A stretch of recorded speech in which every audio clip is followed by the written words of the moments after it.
Haleluya, damai sejahtera untuk kita semua.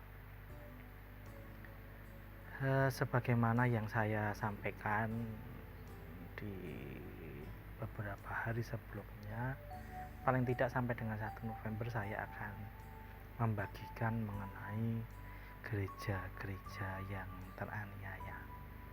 Ya, mengapa sih gitu ya? Mengapa saya berdoa untuk gereja-gereja teraniaya?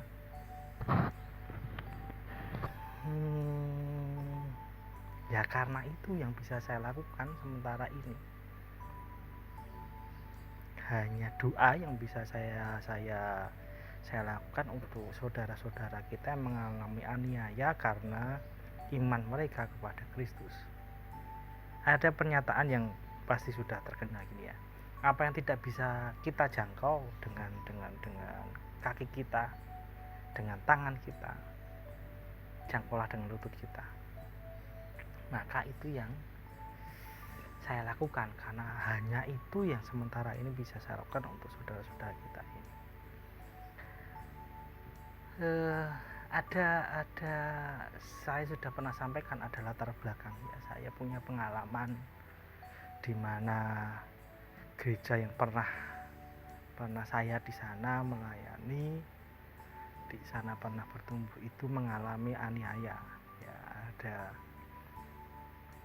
sederhananya ada sekelompok Muslim garis keras yang menginginkan gereja kami ditutup, meskipun gereja itu sudah berdiri di sana sejak tahun 82.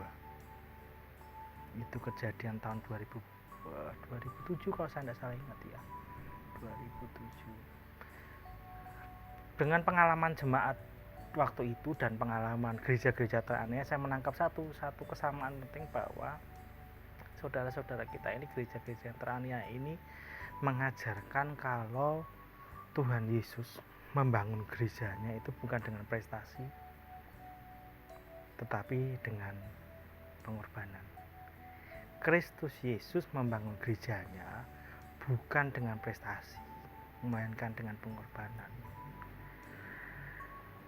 Ketika gereja kami pada akhirnya ditutup, harus memindahkan pelayanan, memindahkan kebaktian di tempat yang agak jauh jaraknya dari rumah jemaat, yang kebetulan jemaat ada di sekeliling gereja itu.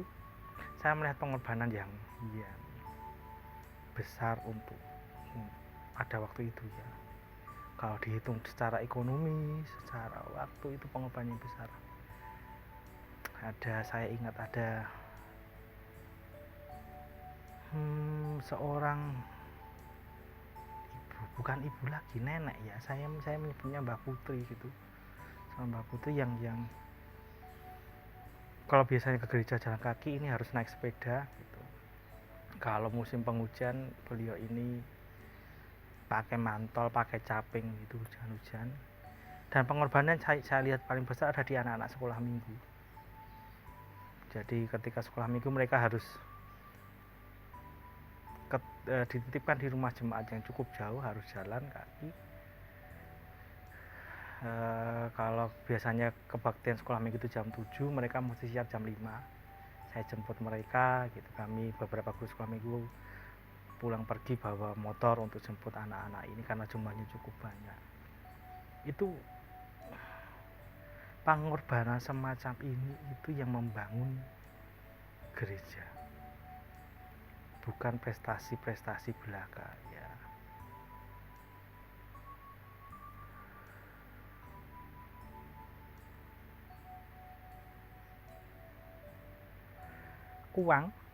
Uang jemaat, prestasi, pencapaian pelayanan, kecerdasan para pelayan, kemampuan, karunia itu bisa memajukan gereja ya, tetapi tidak pernah bisa membangun gerejanya.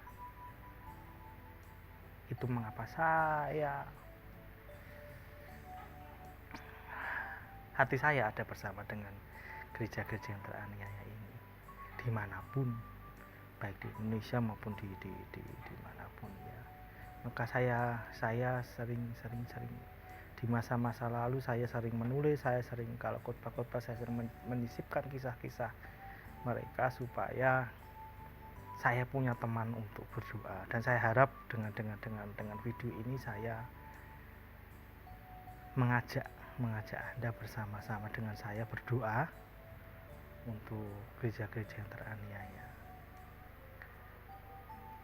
Masih di masa pandemi ini, saudara-saudara jangan lupa 3M, memakai masker, mencuci tangan, menjaga jarak. Kalau bekerja di ruang tertutup atau harus ada di ruang tertutup, ingat durasinya ya, ingat jarak satu dengan yang lain, dan terutama ventilasinya.